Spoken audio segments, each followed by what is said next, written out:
මේ අවස්ථාව තියෙන්නේ බොහොම සීමිත කාලය. අපි අවුරුදු 7-800ක් මේකේ ඉන්නවද? මේ අවුරුදු 50-60ක් ඉඳි. ඒ අත්ෙන් බණ කියනකොට මං මැරෙන්න පුළුවන්. අහනකොට ඔය ඇත්ත මැරෙන්න පුළුවන්. මේ හරි අස්ථාවරයි.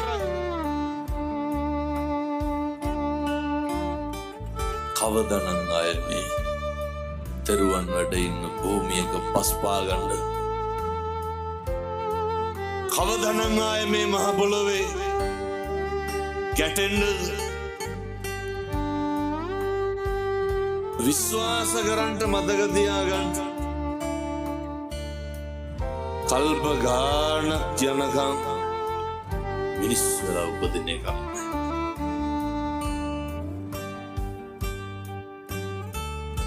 මේ පුංචි කාලය තුල භෞතික ලෝකේ කිසිම දෙයක් ගෑඳාගෙන කිසිම හේතුවක් මත වචනකින්වත් අනෙක හැල්ලු කරන්න එපා.